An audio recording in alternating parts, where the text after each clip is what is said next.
My ex-husband got into a car accident and lost his memory. He turned into a 20-year-old boy again, his memories stopping precisely at the moment when he loved me the most. Julia. So 10 years later you're my wife?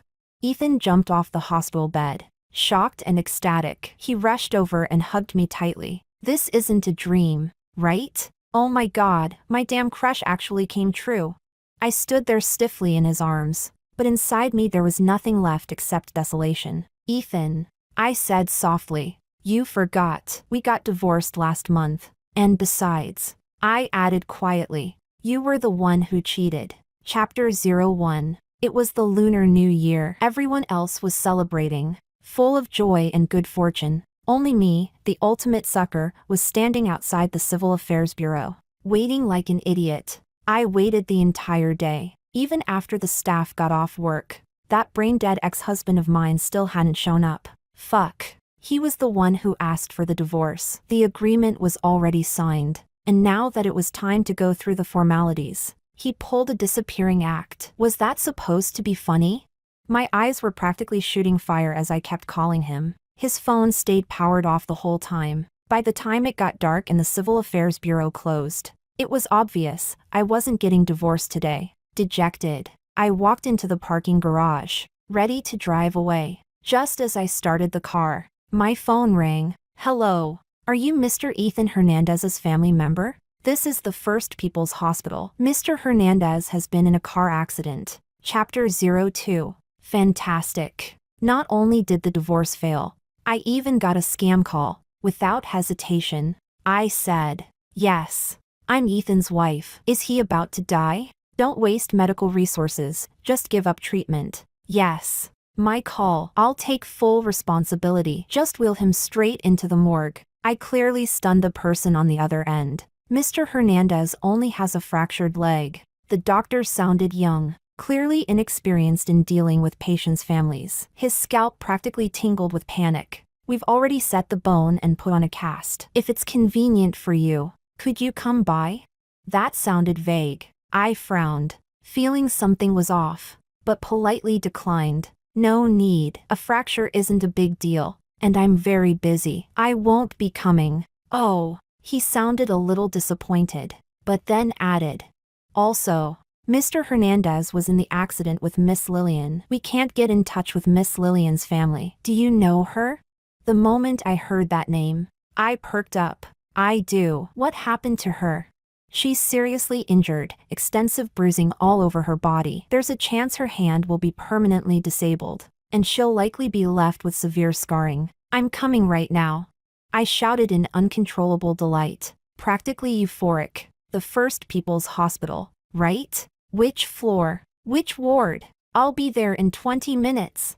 The doctor replied, we're at the second campus, 5th floor. I hung up before he could finish and slammed on the accelerator. The black SUV shot forward like a shark breaking through water, forcing its way into the bustling traffic. The moment I got that call, all the gloom in my heart vanished. Yes, my ex-husband broke his leg in a car accident. Who cared whether he lived or died? But the mistress getting disfigured in a car crash, possibly left disabled? That kind of good fortune doesn't come around often. How could I possibly miss a show like that? Chapter 03. When it came to Ethan Hernandez, I felt nothing at all. But the moment I heard that Lillian had been disfigured, I ran like my life depended on it. I didn't even wait for the elevator, wearing high heels. I climbed all 5 floors on foot. I was genuinely frantic, afraid I'd be too late. Even the doctors hadn't expected me to arrive so quickly. Beaming with delight, I burst into the ward, radiant and excited. Where's Lillian? How is her hand disabled? How big are the scars? Let me see. Let me see. Everyone in the room looked at me, their expressions awkward. I wasn't embarrassed at all. All I felt was pure joy. Where is she? Where is she? But the next second, the curtain around the hospital bed was pulled open. Ethan lay there with one leg encased in plaster. He stared at me, stunned, uncertain. My expression darkened instantly. But he looked at me, his voice trembling, confused and hesitant. You're Julia's older sister? I froze, puzzled. Then I let out a cold laugh. I'm your father. No one knew what nerve that sentence hit in Ethan Hernandez. He clutched his head. His face twisted in pain, and collapsed back onto the bed. The doctor pulled me out of the ward and explained. Mr. Hernandez has a concussion. His memory is disordered. He knows basic common knowledge. But when we asked his age, he said he was 20. I was absent-minded, barely listening. The doctor noticed and added tactfully. Miss Lillian is on the 6th floor. She's not completely out of danger yet. You can look at her through the glass. Without another word, I took off running. Everyone exchanged looks. When I actually reached the 6th floor and saw Lillian, I saw with my own eyes the mistress who had destroyed my marriage. Just days ago, she had been flaunting herself in front of me. Now she lay there wrapped in bandages, her right hand twisted into a strange claw. Her once delicate face, not a single patch of intact skin remaining. Out of humanitarian concern, I almost felt pity, but the moment I thought of everything she had done to me, that humanitarian concern vanished on the spot. I was no longer human. Chapter 04. When I returned to the 5th floor, I pulled out all the cash in my wallet and prepared to hand out red envelopes to everyone present. Yes, I wanted everyone to share in my happiness, and they truly did. The doctor's hand trembled slightly as he took the money. Miss, the patient's condition is somewhat complicated, and our medical facilities here are limited. I waved my hand grandly, full of reckless confidence. He thinks he's 20? Then he's 20. Doesn't matter. You treat him. If he ends up dead or disabled, I won't cause trouble. Everyone fell silent, choked by words. The ward was filled with doctors and nurses, and in the corner stood Ethan's secretary and lawyer. They were terrified of being noticed by me, twisting their bodies away, shrinking back as much as possible. I laughed. Ethan's treatment isn't something I get to decide. In the end, I took the initiative to clarify things for the doctor.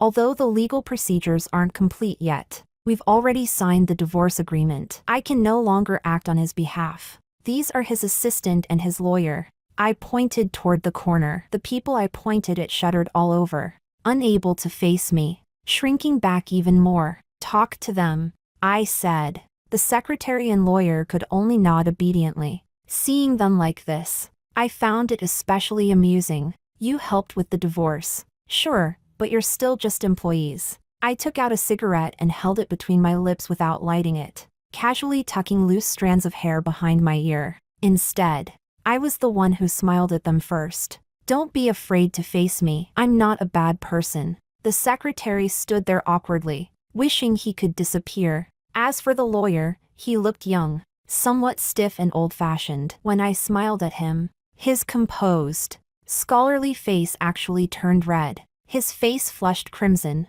and even his thin metal-framed glasses could no longer uphold his elite image. He said to me, "You didn't have to come, mm." I was in a very good mood, relaxed and free. I'm about to leave anyway. The moment I said that, the curtain around the bed was yanked open. Ethan had just endured another wave of headache and regained consciousness. The secretary hurried over to him. The Hernandez CEO, whose memory was frozen at age 20, scanned the room, completely ignoring his trusted aides. He looked at me, dazed and disoriented. "Julia, how did you become like this?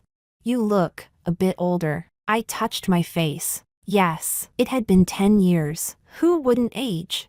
I wasn't about to argue with a potentially insane man, nor did I care to respond. I turned and walked away. Then a loud crash sounded behind me. Ethan had dragged himself out of bed on his plastered leg, lost his balance, and fell. He hit the ground and desperately crawled toward me, like a madman. "Julia, don't go!" The secretary rushed to help him up, but Ethan shoved him away. This Hernandez CEO, whose memories stopped at age 20, no longer recognized his own trusted subordinates. His face was filled with confusion, panic, and urgency. "I don't even know you people. I don't need you meddling. Julia, wait for me, take me with you." He lay on the floor, shouting toward the door, utterly alone, calling out to the only lifeline he believed he had left. "Don't abandon me." Chapter 05. I had already stepped out of the ward when I heard the commotion behind me. I turned back in genuine shock. Ethan Hernandez was the hottest rising star in tech. He had built everything from scratch, made his name young, and by 25 or 26 was already someone important. Anyone who met him would politely call him President Hernandez Jr. Along with fame came his reputation: harsh, aloof, difficult to approach, keeping everyone at arm's length. And now, this man was sprawled on the floor, dignity completely gone, desperately crawling toward me. I suddenly turned back, squatted down in front of him, and asked, "Do you really only recognize me? Who do you think I am?" Ethan reached out and grabbed my arm without hesitation. He was clearly terrified I might run again. This question, at least, he answered flawlessly. "You're Julia. You live next door to me. Your dad's name is Kevin. Your mom is a high school teacher. You're severely allergic to peanuts and seafood, if you eat even a little. Your whole body swells up immediately." That was all correct. The corner of my mouth twitched. "So, you think you're 20, right? Then think about it. When we were 20, we were sophomores in college. Look at your face now. Do you look like a male college student?"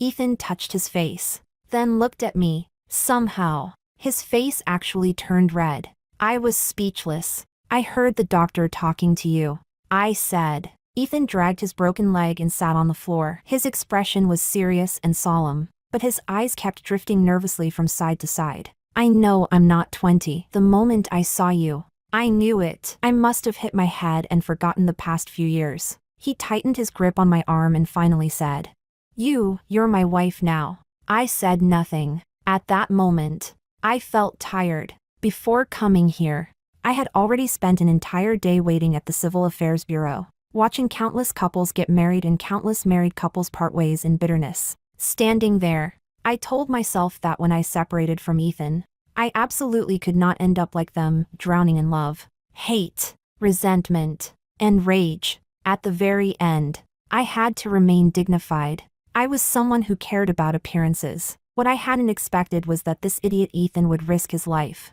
recklessly jerking the steering wheel at high speed, crashing into a guardrail together with his mistress. So at that moment, I stood up, because Ethan was gripping my arm and refusing to let go. I had no choice but to pull him up with me. With one leg in a cast, Ethan could only stand on one foot. He stared at the secretary and the lawyer warily, like an injured animal separated from its pack. To get away, I pulled the secretary over and said to Ethan, "You are Ethan. You're 30 years old. You're currently the founder and CEO of Dawn Technology. This is your secretary and the company's legal counsel. You can trust them." Ethan looked at them and frowned. I smiled at him and said, "Even if you don't remember, congratulations, Ethan. By the time you turned 30, you really did make it big." But he just stared at me. "How many years have we been married?" he asked. I answered patiently. 5 years. Ethan calculated silently, his gaze drifting again. "We got together right after graduating college. So, do we have children?" I was silent for a moment. "Yes," I said calmly, "but at 4 months, we couldn't keep it." Ethan took a step back. The words pierced him like needles. He instinctively loosened his grip on my arm, his body starting to tremble. Yet he himself didn't understand where this sudden reaction came from. He stood there blankly, shaking violently. A sudden wave of pain assaulted him, tearing his heart apart, overwhelming him beyond his control. He clutched his head again, saying in agony, "Julia, I watched coldly, completely unmoved, until Ethan held his head and collapsed back down. With my hands in my pockets, I stood there watching him tremble as he fell onto the hospital bed, his features twisted, clutching his head, tears streaming down his face. Doctors and nurses rushed in to attend to him. Everyone else was caught off guard. In the chaos, I said to the secretary, "Please reschedule it. Make another appointment with the Civil Affairs Bureau. We'll go through the procedures again next Wednesday." The secretary looked at me in panic. He hesitated, unsure what to say, but I had already turned and walked away. Chapter 06. I got married when I was 25. It was neither early nor late, just in time for the poorest period of our lives. Back then, Ethan couldn't scrape together even 100 yuan from head to toe. All he could afford was a 58 yuan strawberry cake. He lit the candles and used that to propose to me. You couldn't call it simple. You could only say it was downright shabby. Other people's love stories usually end with flowers, diamond rings, and romantic dinners. All I had was that cake. We squeezed into a rented apartment, eating the cake until our faces were smeared with cream. The cake wasn't filling, so after that I went back into the kitchen and cooked instant noodles. The kitchen was tiny, filled with hot steam rising from the pot. Ethan suddenly walked in and said, "How about we get married?"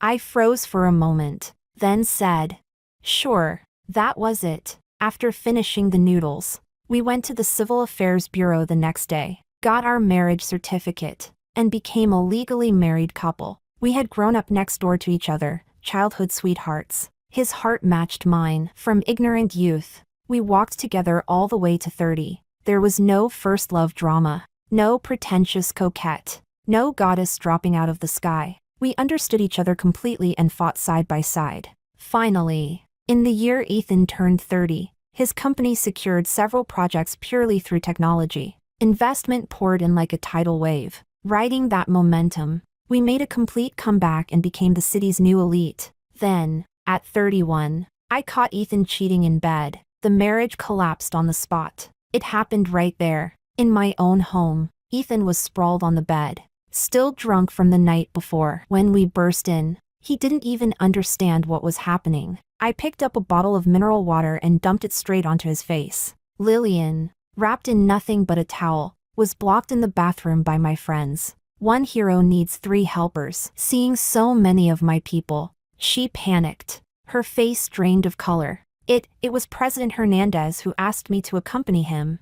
She sobbed softly. "I'm just an intern. How could I refuse my superior?" That was her level? My friend rolled her eyes on the spot. "If I'd known you had this kind of talent, I would have transferred you to the marketing department."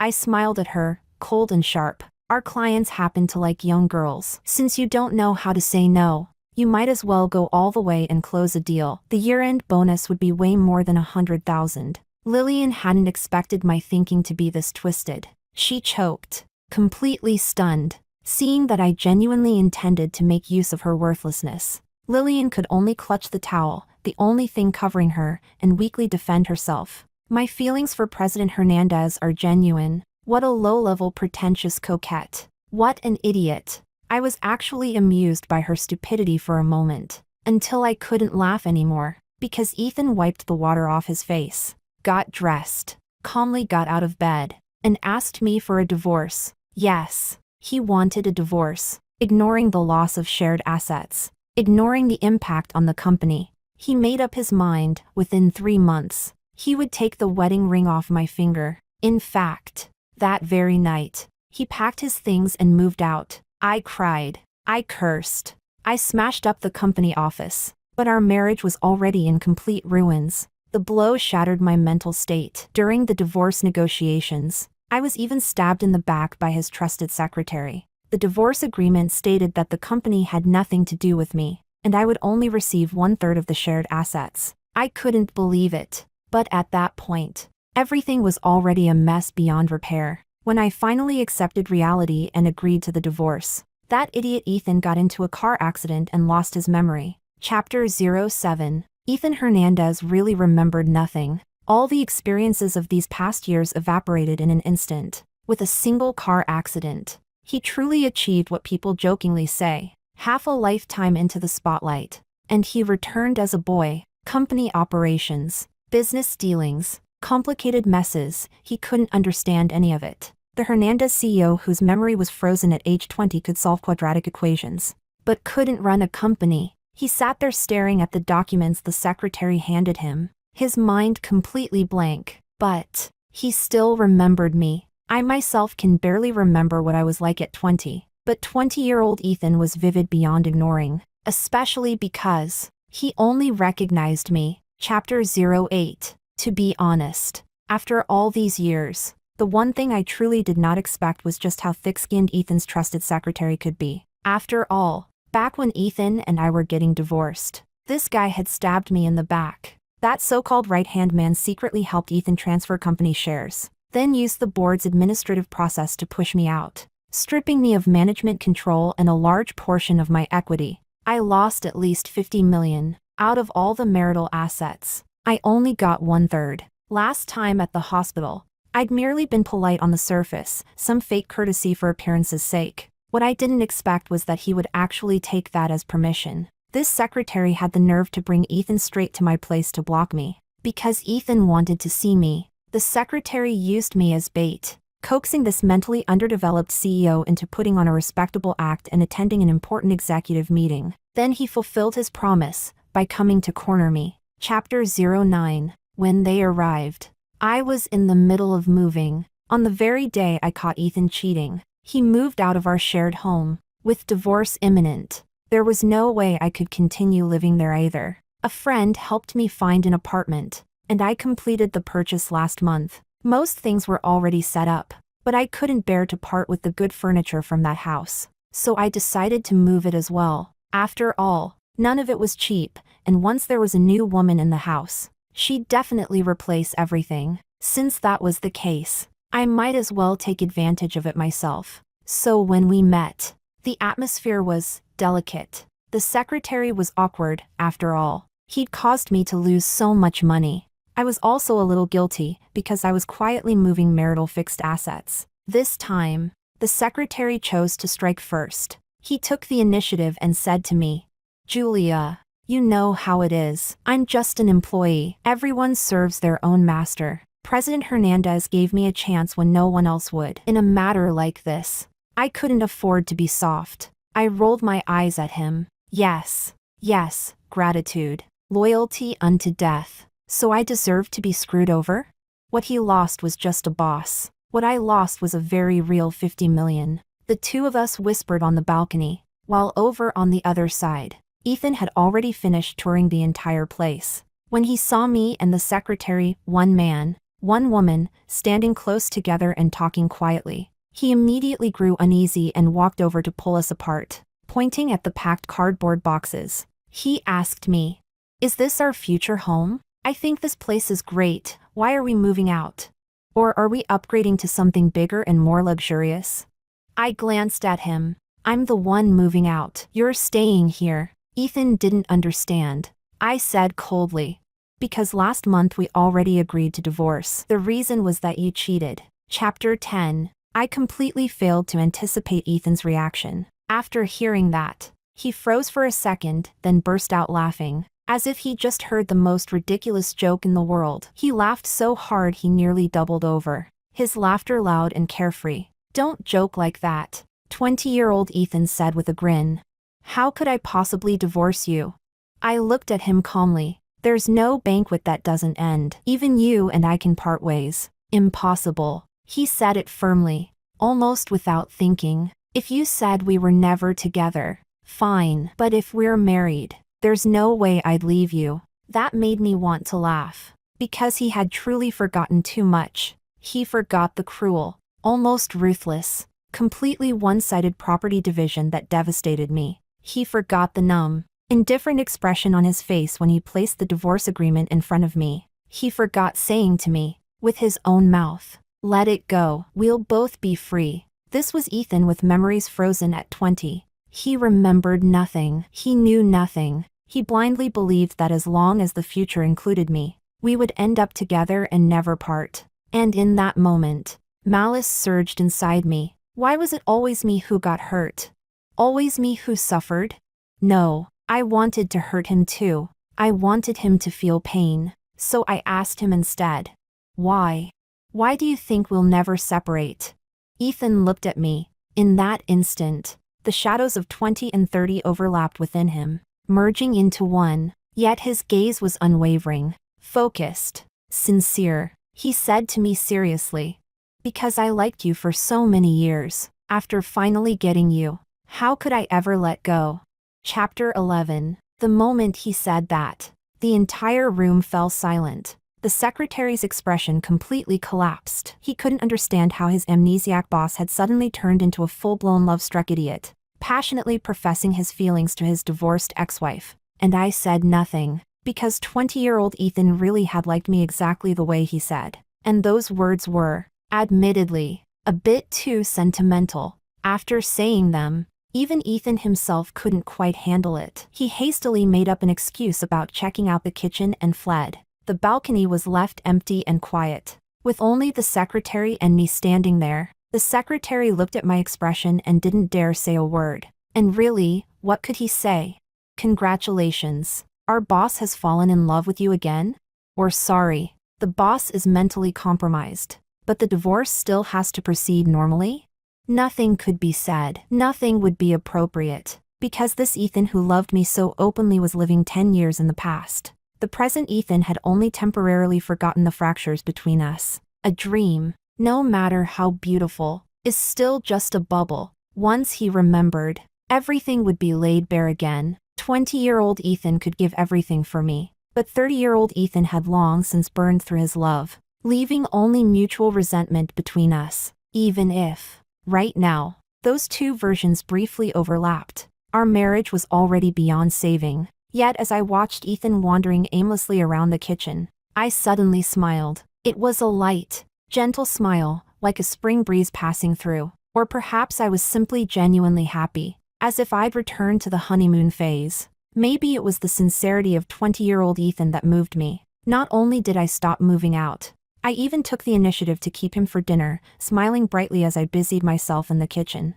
Yes, the way I looked at him was also incredibly gentle, as if I were gazing at the person I loved most in the world. At first, Ethan seemed flattered and at a loss, but very quickly, he found the courage to accept it. After all, it was already 10 years later. We had been married for 5 years. We were husband and wife. What was wrong with sitting down to have a meal together? Watching his dazed, slightly giddy expression, my smile grew even warmer. An amnesiac Ethan was still Ethan. An Ethan whose memory was frozen at 20 was still Ethan. And since he was Ethan, he could amend legal documents. He could make voluntary gifts. Very good. I thought to myself, I know exactly how I'm going to get back the $50 million that rightfully belongs to me. Chapter 12. At the very beginning, when divorce was first put on the agenda, Ethan and I fought like lunatics. Truly insane. We fought as if the world were ending, because the company had been built by the two of us together, and once it came time to split, the entire structure was thrown into chaos. Even the employees were forced to take sides. As for Lillian, being the final straw that broke the camel's back, she instantly became like a rat crossing the street. But once I was stabbed in the back and lost control of the company, everything changed completely. Reality has a way of forcing people's hands. What happened to my marriage was, in the end, my own business. No matter how unfair the employees felt on my behalf, they still had families to support. They couldn't risk their paychecks for me. So even though everyone looked down on Lillian's behavior, they tacitly accepted her as the future boss's wife. Lillian herself probably thought the same. Until today, when Ethan walked into the company holding my hand, everyone was stunned. 20-year-old Ethan was at the age when he loved me the most. Even though I was no longer the equally youthful girl in his memory, no school uniform, no ponytail, he still threw himself fully into loving me again. I was no longer the naive girl I once was. Over the years, I had weathered storms both shocking and brutal. Coupled with how well I knew him, it was effortless for me to make him completely captivated, obsessed, and hopelessly devoted to me. No one had expected things to turn out like this, but most of the company employees were genuinely happy for us. Many of them were veterans from our startup days. They had personally witnessed us fighting side by side, climbing step by step to where we were. When our marriage later fell apart, they had sincerely felt regret for us. Now, seeing us reconciled, they truly felt it was a good thing. But not everyone was happy. That person was the secretary. He joined the company relatively late, so what he first saw was Ethan and me at our worst. Now, he watched helplessly as amnesiac Ethan circled around me like a complete sucker, desperately acting as my simp. In the secretary's eyes, his boss had merely hit his head and temporarily lost his mind. At the same time, the secretary was extremely wary of me, afraid I would deceive his mentally compromised boss and do something that harmed his interests. So he attempted to offer Ethan some painfully blunt, unwelcome advice. Ethan smiled faintly, then immediately flew into a rage, slammed the table, and kicked the secretary out of the office on the spot. They almost came to blows. Chapter 13. What the secretary wanted to say was actually very simple, condensed into one sentence. It was basically, "Boss, that woman is no good." Ethan's current way of thinking was even simpler than his. If Julia is no good, then what does that make you? Ethan's veins bulged on his forehead. His face flushed red as he roared in the office, completely unconcerned with appearances. He was truly furious. "I've known Julia for so many years. We grew up as neighbors, do you understand that? When I was 16, my parents ran off because of debt. I couldn't even afford tuition. It was Julia who supported me with all her allowance. She skipped breakfast every day just so I could eat." Ethan was so angry he was almost losing his mind, his eyes bloodshot as he shouted. Julia's family wasn't rich either. If her parents found out, they'd definitely blame her for meddling. And she cried and begged them anyway, begged them to help me, begged them to give me a chance. At this point, Ethan clenched his back teeth so hard the muscles in his face stood out. Yet tears streamed down his face. Through tears, he said, "On what grounds do you all get to tell me she's not a good person? In this world, she's the one who's been the best to me. I only have her. When I was 16, my mom handed me over to debt collectors. They wanted to chop off my hand, and Julia knelt down and begged them. You say now that Julia's only nice to me because she wants my company. If there were no Julia, how could I possibly have the company I have today? My things, they should all go to her." The secretary had coffee splashed all over him. Looking utterly miserable, I stood quietly outside the office, listening to the shouting inside. Employees passing by heard everything. Their expressions were complicated. They couldn't help sneaking glances at me, as if watching the heroine of a tragedy, because they all remembered how, during the divorce, Ethan and I had fought so violently it shook the entire company. Now this brain-injured Ethan was inside, raging with love as deep as the sea. Yet when he had been clear-headed, in this very same place, he had shown me no mercy at all, cutting me down without hesitation. No matter how deep young love once was, this was the end of it. I said nothing. Chapter 14. Ethan was about to explode again when I knocked on the door, drawing everyone's attention. "It's already noon." I smiled at him. "What do you want to eat?" "I'm a little hungry." The moment he heard that, Ethan instantly abandoned both his rage and his well-meaning but annoying secretary. He rushed over to me and pulled me outside. "Then let's go eat right now," he said. "You always skip breakfast. You must be feeling awful by now." "It's fine." I gently held his hand and said softly, "They were just worried about you." "Why get so angry?" That was the wrong thing to say. The moment I mentioned it, Ethan exploded again. "Do you know what they said?" he snapped. "They said you're after my money, you want to steal my company." I smiled sweetly. My eyes curved gently, and even raised my hand to wipe the sweat off his forehead. "And what if that's really what I want?" I asked. "Then I'll give you everything." Ethan blurted it out without hesitation. "You're Julia. If you want something from me, how could I not give it to you?" Hearing that, my smile grew even brighter. I even took the initiative to hug him. "I know," I whispered by his ear. "Ethan, you treat me better than anyone." The moment he heard that, Ethan practically floated, beaming with joy. He dragged me toward the company exit, loudly insisting we go eat something good. I let him have his way, but I quietly took out my phone and sent a message to my lawyer. The message was simple. "Is the contract I asked for ready?" As expected of a seasoned professional, the lawyer didn't ask a single question and replied immediately, "It's ready. No issues at all. We can sign this afternoon." Seeing that reply, I put my phone away, the weight finally lifting from my heart. Who knew when Ethan's brain might suddenly recover? The longer it dragged on, the more dangerous it became, whether in business or in marriage. Only the one who strikes first gets the last laugh. Chapter 15. Ethan thought that the me in my 30s was mature, gentle, and just a little sexy. The years had changed me a lot, but when I smiled at him, he still felt that I was his Julia. As for the blank years he couldn't remember, Ethan was extremely curious, clinging to me and asking about everything. I was very patient and answered him one by one. At the very beginning, we ran street stalls and made our first pot of gold. You bought a broken machine from a scrap dealer. tinkered with it until you fixed it. And we used it to produce pirated music tapes. We set up stalls all over the city. Later the business got too good and too big. So we simply recruited a group of distributors and just supplied them with goods. In the first week alone, we made $50,000. In the elegantly decorated restaurant, I took a sip of lemon water. I continued gently. But that kind of business has its own turf bosses. We barged in recklessly and broke their rules. Back then, a lot of people showed up at our place with steel pipes and machetes. We had no choice but to hand over most of the money before they were willing to leave. I was terrified at the time, crying my eyes out. But I was also afraid they'd really cut off your hand. So even while shaking all over, I still stood in front of you. Ethan believed every word. Because I was Julia. Those were exactly the kinds of things I would have done for him. He trusted me the way he trusted himself. As I spoke, I had already cut the steak on my plate and passed it over to him. Gentle, considerate, emotionally attentive. And so, he became more and more convinced that there was no way we had divorced. How could he possibly have divorced me?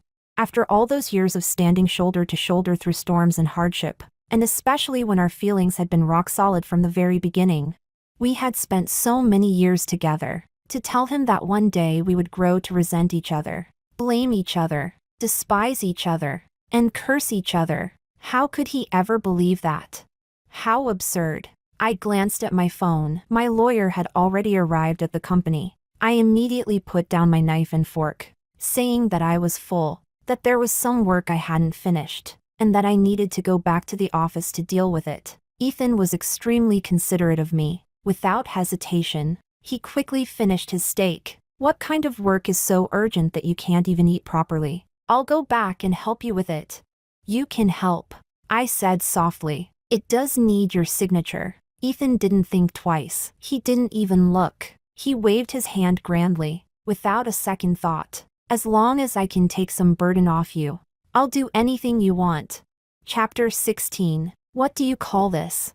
You call it heaven helping me. I spoke softly, checked on him constantly, and clung tightly to Ethan's arm. When crossing the street, I looked left and right, stood there observing for a full 5 minutes before daring to take him across. When taking the elevator, I even made sure he kept a 1-meter distance from everyone else. I was terrified that something unexpected might happen midway. That something might hit his head and turn him back into that bastard of a man, ruining my whole plan. The lawyer had been waiting in my office for a long time, rubbing his hands together, fully prepared. Several contracts were laid out neatly in a straight line. We had also prepared recording and video equipment, an entire set, to prevent him from going back on his word afterward. Seeing this setup, Ethan didn't quite understand what was happening, but he could read the words on the contracts. Terms like gift, transfer, voluntary waiver left him confused. He asked me,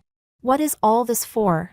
I didn't answer his question. Instead, I gently cupped his face. I asked him softly, "Are you willing to give everything you have to me?" Ethan opened his mouth to answer, but a sharp pain suddenly exploded in his head. The pain made him dizzy. He could barely stand. He fumbled his way into a chair, clutching his head as if it were splitting apart. But I didn't let him go. I asked again, "Are you willing to give your things to me?" Ethan's headache was unbearable. Still, he gritted his teeth and answered, "Everything I have can be yours. If it weren't for you, I would have died long ago. Everything I have should belong to you." I exchanged a glance with the lawyer. The lawyer immediately went to work. There were many places requiring signatures. The lawyer had already professionally and thoughtfully marked them in advance, flipping through the pages briskly and guiding Ethan where to sign. Ethan was in so much pain he felt faint and nauseous, but with just a few soothing words, I managed to calm him. I even kissed him on the face. That did it. It was like he'd been injected with adrenaline. He ignored the headache, ignored the dizziness. Without even looking, he grabbed the pen and signed rapidly. One person flipping pages, one person signing. The efficiency was astonishing. Watching this, I felt deeply satisfied. The last time we went through something like this, Ethan and I had nearly come to blows on the spot.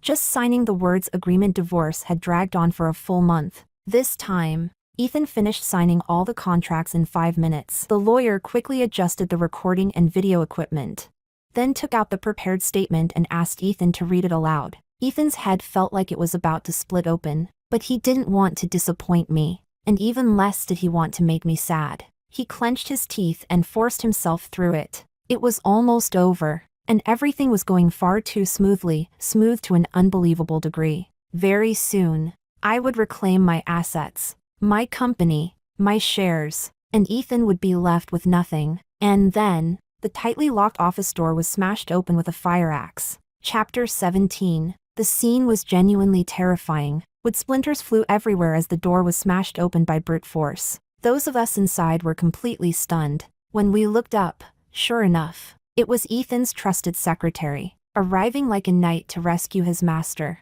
The moment the secretary saw the table full of contracts and the recording equipment set up around the room, he went berserk. He knew it. This woman was no good. Back when the divorce exploded into chaos, my madness, my hatred, anyone with eyes could tell there was no possibility of reconciliation left. And now suddenly I'd changed my face, smiling sweetly, acting gentle and tender. Of course there was an ulterior motive. The secretary immediately broke down the door and charged in, determined to stop everything. Ethan's head felt like it was splitting apart. Even so, he forced himself upright and stood in front of me protectively, shouting, "What are you doing here?" That nearly drove the secretary insane. He pointed at me frantically and yelled, "Boss, she's lying to you. She's scamming your money." Ethan rolled his eyes instinctively, but his head hurt so badly that the motion twisted his face in pain. Seeing that his boss was clearly no longer in a usable state, the secretary grew desperate. Fortunately, he'd come prepared. He flung the office door open wider and pushed in a woman in a wheelchair. "Boss, do you remember her? This is Lillian," the secretary shouted. "She's the woman you're with now." Lillian had clearly been rushed straight from the hospital. She was still wearing a patient gown. Her injuries hadn't healed at all, bandages and gauze wrapped messily around her body, and her right hand was curled into a grotesque, deformed shape, so she really was disabled. The moment Ethan heard that, his headache vanished, his voice grew louder, and his temper flared. Because he was furious, he pointed at Lillian and snapped, "Are you insane? I ditched Julia for her." That sentence was brutally cruel. Lillian glanced timidly at Ethan. It was true that she had deliberately seduced him and taken advantage of the situation. And it was also true that Ethan Hernandez had never really respected her. But hearing those words still hurt her. Tears streamed down her face as she said, "President Hernandez, my feelings for you are genuine." This mistress was truly low tier. So stupid it was almost impressive. She kept repeating the same line over and over. I'd heard it so many times my ears were numb. Ethan looked as if he'd just heard something utterly ridiculous. He even voiced the question out loud, in front of everyone, under countless staring eyes. He sneered and pointed at me. "I've known Julia for over 10 years. We've been married for 5. We've shared hardship together. You're telling me I'd divorce Julia for this kind of woman? Do you think I'd believe that? Am I some kind of dumbass? What is she, exactly, that she could even be compared to Julia?" But strangely, the moment those words left his mouth, the entire room fell silent. Yes, Ethan's question was sharp, painfully sharp, and it hit the core of the truth. After knowing each other for so long, after love forged like steel, would we really fall apart over a low-level pretentious coquette? Over someone as foolish as Lillian?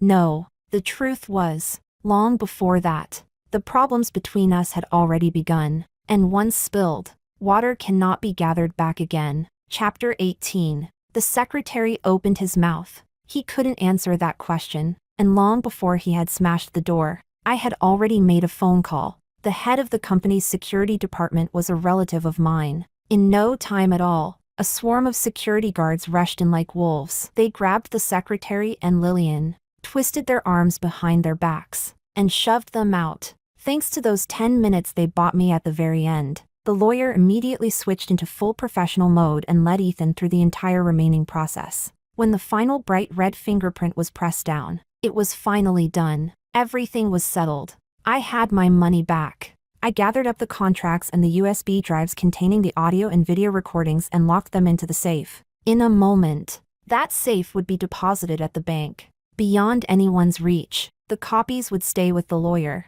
who would continue handling the remaining procedures so that I could fully reclaim everything that was rightfully mine. Money, equity, the company, all of it was mine by right. 20-year-old Ethan was young, but he wasn't stupid. After going through that entire process, he had already understood what I was trying to do. And yet, he still cooperated. Just as he said, he sincerely believed these things belonged to me, because I was Julia. So if I asked him for something, he would give it to me. Still, there was one thing he couldn't help wondering, with hesitation on his face. He asked me, was that woman just now really my mistress? How could I have chosen her? He sounded as if he'd heard something absurd. I already had you. How could I possibly look for someone like her? You forgot, I said. Everything was already over. I couldn't be bothered to lie to him anymore. I told him plainly. We were finished a long time ago. Huh? I thought about it for a moment, probably starting from the time my child was gone. I looked at him calmly and said, Ethan, do you remember? My child was killed by your father. Chapter 19. That was the first step in the destruction of our relationship. But even before that child, the conflicts between us had already become razor sharp. Once upon a time, Ethan had a very happy, complete family. His father was a businessman. His mother was a music teacher who played the piano. Their home was wealthy, warm, and harmonious. Ethan's mother would sit by the window playing the piano, while Ethan and his father played games in the living room. That scene was etched into his memory forever. But then, everything was gone. When Ethan was 16, his father's investments failed, leaving him buried in debt. Ethan's mother chose to divorce him. The family collapsed. His father fled overnight, and Ethan's mother, no longer protected by marriage, yet still being chased by creditors, panicked at the critical moment and pushed Ethan forward to take responsibility. She broke down, screaming that she was already divorced. He still has a son, doesn't he? Go find his son. All the problems landed squarely on Ethan's shoulders. To force Ethan's father to come back, the creditors threatened to cut off one of Ethan's hands. His father never returned. What happened afterward doesn't need to be told. I became the most important person in Ethan's life. The two of us supported each other, leaned on each other, weathered storms together, and only then made it this far. On the day Ethan's startup finally began to show success, his father came back. Over the years, his father had suffered greatly. When he returned, he was even limping on one leg. Ethan's mother had already remarried many years ago. She now had a new, happy family and another child. By all logic, Ethan's family was, in a sense, whole again. One of his long-standing regrets had been mended. But at that very moment, his family also faced a major problem. An investor's daughter had struck up an easy rapport with Ethan. They talked constantly, grew close, and she quietly fell for him. If we seized that opportunity, our company could go public directly. A carp leaping over the dragon gate. Nothing more dramatic than that. Ethan's father was a businessman, and businessmen are gamblers. Faced with a bet that promised only gains and no losses, he was desperate for his son to seize the opportunity. But Ethan had already secretly married me. The reason our marriage wasn't made public was purely for the convenience of our work. To the outside world, Ethan was a high-potential stock, young, exceptional, and bound to soar sooner or later. Who wouldn't want to secure such a premium asset? For all these years, both Ethan's mother and father had felt deeply guilty toward their son, especially after being tempered by the brutal ups and downs of the business world. Ethan had suffered a great deal, taking both visible and invisible hits. He became taciturn, cold, strict, and difficult to approach. By contrast, being with him changed me. I became smoother, more worldly, more flexible and pragmatic. Our partnership was, by all rights, a very good one. But the olive branch extended by that investor was even better. It could push us straight into a higher social and economic class. Ethan's parents, of course, knew about the many years of deep feelings between Ethan and me. They just didn't know that we were already married. So privately, they talked to me several times, hoping I would give up on Ethan. When emotions ran high, Ethan's mother even used her own experience as an example. She said that when Ethan's father went bankrupt, He divorced her immediately so as not to drag her down. Now, she felt that I should do the same, that I shouldn't hold Ethan back. How can someone stop the person they love from moving toward a better future? At that time, I had just finished an intense project. I'd been working insane overtime for days, utterly exhausted, dull-eyed, and drained. I sat in front of them with a stiff smile that didn't reach my eyes. I'm not stopping him from moving towards someone better, I said. I'm stopping him from committing bigamy. They never saw that coming, and I didn't hesitate at all. I took out my phone and showed them a photo of our marriage certificate. A complete, crushing victory. Ethan is great, I continued calmly.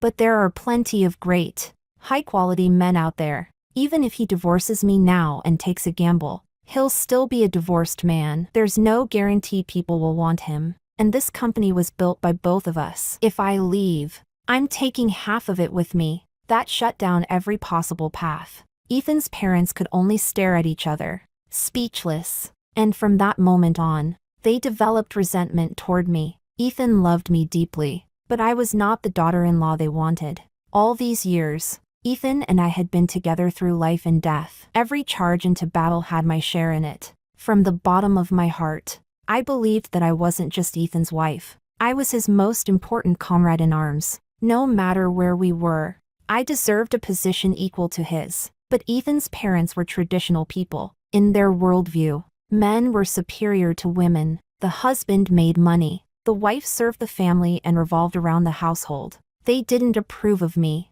On the contrary, they grew even more dissatisfied. After the incident with the investor's daughter, they felt I had ruined Ethan. And what business did I, a woman, have being so eager to do business anyway? Wasn't I just trying to snatch what belonged to their son? Every single day at home was filled with arguments. Ethan's parents argued with me. Ethan argued with them. Ethan and I argued with each other. Then my parents joined the battlefield. It never ended. My parents believed that after following Ethan for so many years, I had already endured every hardship imaginable. My father cursed furiously. You two abandoned your own son back then and ran off. What right do you have to show your faces now?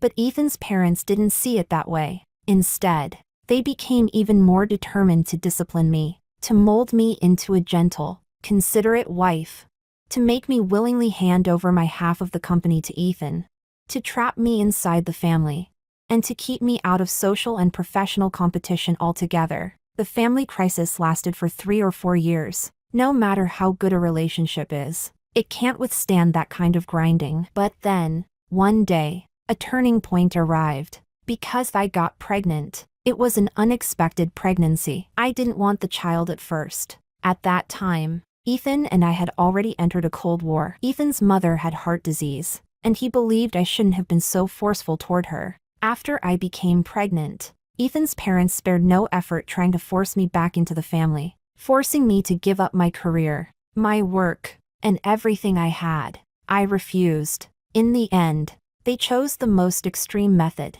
One day after work, I took the elevator down to level B2 of the company parking garage, preparing to drive home. Suddenly, a group of people rushed out. They threw a bag over my head and grabbed me, trying to shove me into a car. I had been in business for many years. Retaliation and revenge were nothing new to me. Without hesitation, I pulled out pepper spray and a stun gun from my bag and fought back on the spot. In the struggle, Ethan's father slapped me hard across the face. Blood poured from my nose. I fell backward heavily onto the ground, my vision flashing white. Yes, I lay there in utter disgrace, unable to move. When I regained some awareness, I realized those people had all frozen in place. Every one of them was staring at me in fear. Their hats and masks had been torn off, revealing their true faces. They were Ethan's relatives, and I was lying on the ground, blood flowing between my legs. Even though I was rushed to the hospital, the child was still gone.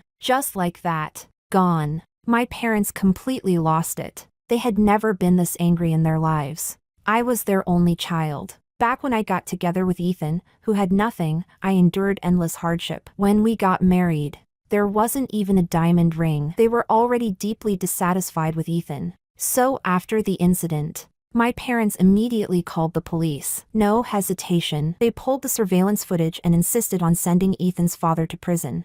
At that moment, Ethan knelt down and begged my parents to show mercy. Fine. I'll let you go. My mother sat by my hospital bed, holding my hand, tears streaming down her face. Then why didn't your parents let my daughter go? What did my daughter do wrong? She was so young, and she suffered so much just to be with you. You begged me to spare your parents, but when they were beating my daughter, where were you? Every word pierced the heart. My parents went mad with rage. No one could persuade them. They pressed charges against Ethan's father without wavering and refused any reconciliation. In the end, he was convicted of intentional injury. Ethan's father went to prison. Ethan couldn't face me anymore, and he could no longer face my parents either. Because of this, our feelings faded. Years of endless arguments, daily mutual torment, not to mention that his father still hasn't been released from prison. How could we stay together? How could we face each other? How could we ever go back to how things were? A mirror once shattered becomes thousands of fragments. Even if a god descended to the world, it could never be restored to its original state. I hated Ethan. I hated his parents. I had received higher education. Ethan's company was built with my blood and sweat too. I fought in the business world, took losses, got set up, endured humiliation. Why should a single word from his parents force me to hand everything over and retreat back into the household? I am not that kind of person. I was never that kind of person. How could a woman who, at 16, stood up to loan sharks possibly be weak and easy to bully? Ethan wasn't the only one with backbone. There was fire in my bones too, wind, blades, and ferocity. But my fierceness only escalated everything further. I refused to bow my head. I refused to forgive. In the end, we lost the child. Ethan lost his father once again. We blamed each other. We resented each other. So we fought, cursed, screamed, red-faced and furious. Our love withered away step by step, until the day I caught Ethan cheating in bed. At that moment, all I felt was relief. Trapped in that torturous relationship, I was already exhausted. Now that an outsider had entered, everything finally collapsed completely. Our marriage had finally reached its end. Of course, I never imagined that one day in my life, I would see the young Ethan again, that I would see the person who loved me the most. Because when we were young, we never knew that one day we would end up like this. But everything had already become irreversibly lost. Chapter 20. Facts proved that striking first was absolutely the right move, because right after I emptied out all of Ethan's assets, Lillian completely lost her mind. She couldn't tolerate being publicly humiliated by Ethan like that. And even more so, she couldn't accept ending up with a man who had nothing left. After scheming for so long, was this really what she had done it all for? Ethan's head was splitting with pain. In a daze, he went out, preparing to go to the hospital. Lillian was also heading back to the hospital. The secretary was driving. The two of them sat in the back seat. No one spoke, watching Ethan sit there, dazed and miserable. Lillian suddenly snapped. The hatred inside her boiled over. And so, she reached out, flung open the car door on Ethan's side, and shoved him out. The car was still moving when the door suddenly opened, and there was deliberate force behind it. The speed wasn't very fast, but Ethan was completely unprepared and slammed hard onto the road. Luckily, there weren't many cars around, or he would have been crushed under the wheels. Even so, his head smashed violently into the roadside greenery. "Have you lost your mind?" The secretary slammed on the brakes. Heart pounding, he roared. "Madam only asked you to ruin their relationship and force a divorce, not to kill him." Meanwhile, Lillian sat in the back seat, laughing hysterically, completely unhinged. She laughed wildly and screamed. "That old woman asked you to kick Julia out of the company. Did you manage to do that?" She was insane. All of them were insane. The secretary jumped out of the car to save him. Ethan lay limp beside the roadside landscaping, his body slack, a pool of blood spreading beneath his head. Alive or dead, no one knew. Chapter 21. I had just finished placing the safe into bank custody. Then I received another call from the hospital. Last time, Ethan had driven into a guardrail. This time, he'd smashed his head into a hedge. Honestly, impressive, and also incredibly stupid. I didn't want to go, but the secretary's relentless barrage of calls drove me insane. In the end, I went. I thought to myself that maybe 20-year-old Ethan was hard to deal with, and that I needed to go to the hospital to reassure him. So when I hurried there and prepared to comfort him, the curtain was pulled back, and I saw a pair of calm, exhausted eyes. I froze on the spot. Ethan lay on the hospital bed, his head wrapped in thick bandages. I stood a short distance away. For a moment, I didn't move, and I didn't speak, because between the two of us, there had been nothing left to say for a long time now. Finally, I spoke politely. "President Hernandez, long time no see." He didn't say anything. He just looked at me with those calm, weary eyes. "Focus on your recovery," I said courteously. "Next Wednesday, the Civil Affairs Bureau. Don't let anything go wrong again." Chapter 22. Lillian was arrested. That was something I truly hadn't expected. Her moment of madness led to a police investigation, and in the process, professionals reconstructed the dashcam footage from Ethan's previous car accident. The footage captured their argument. Lillian hysterical, Ethan dismissive, and it also revealed an important truth to me. Lillian had been planted by Mrs. Hernandez. She was the daughter of Mrs. Hernandez's close friend, sent with a single purpose, to squeeze me out and take my place as Mrs. Hernandez. The secretary, too, had been hired by Mrs. Hernandez. Him stabbing me in the back had been premeditated, but Lillian was unstable. On the highway, she had reached out and grabbed Ethan's steering wheel. At high speed, the car swerved, slammed straight into the guardrail, and then flipped over. Lillian was on the right side. She was badly injured, and this time, she lost control again, successfully sending herself straight to prison. After hearing all this, my feelings were complicated. Parents who claim to love their child, I thought, can really treat someone else's daughter as less than human for the sake of their own son. Maybe President Hernandez just doesn't have much luck with women. At that moment, we were standing at the entrance of the Civil Affairs Bureau, documents in hand, waiting for our number to be called. I said sarcastically, "The women you run into all seem a little unhinged, either crazy about work, or crazy about love. You should be more careful in the future. Find someone gentle, domesticated, and pleasing to your parents. I just don't know which unlucky girl will end up marrying into your family and working like an ox or a horse." Ethan's head injury hadn't healed yet. Thick layers of bandages were still wrapped around it. He looked a bit ridiculous, almost like an Indian man. Inside the Civil Affairs Bureau, there were people getting married and people getting divorced. Laughter, anger, tears, nothing was ever in short supply. My biting sarcasm barely registered as anything special. He looked at me, calm, tired, yet vaguely dazed. No one knew what was going through his mind. Maybe he really had hit his head too hard. Suddenly, he asked me, "Do you hate me?" I shot back, "Don't you hate me?" He shook his head. "I don't." I smiled. "Then thank you," I said sincerely. "After all, you're the one walking away with nothing." And then, something I never could have anticipated happened. Ethan looked down at the marriage certificate in his hand and suddenly reached out to hold my hand. His tone softened. Carefully, almost pleadingly, he asked, "Can we not get divorced? Can we start over?" That was it. His head really was damaged. My gaze sharpened slightly. "Did you lose your memory again?" "No, Julia," he said. When I thought I was about to die, everything from the past replayed in front of my eyes like a carousel. "I was the one who wronged you. Can we start over?" Faced with his request, I didn't answer. Instead, I asked him, "Do you know what I was thinking when you got into that car accident?"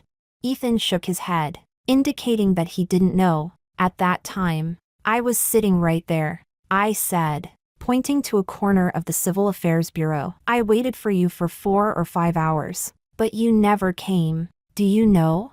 When I heard that you'd lost your memory because of the accident, I was thinking, why didn't you just die?"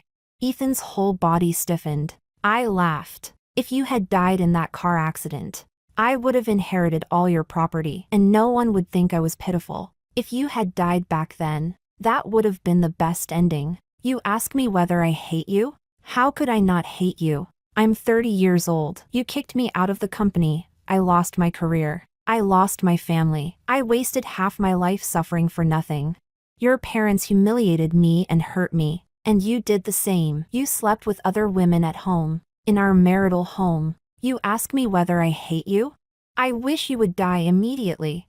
I burst out laughing so hard that tears streamed down my face. I didn't even know what I was laughing at. Maybe I was laughing at his stupidity, at his delusion that things could still turn back. Ethan stood there, unable to say a single word, until the bright red marriage certificate was taken from our hands and the divorce certificate was issued. I felt completely satisfied. As I was leaving, I got into my car and saw that he was still standing there. Suddenly, I turned my head back and said to him, "If you really can't get over it, you can hate me. I've already changed. I don't need your love anymore. Getting your money is good enough.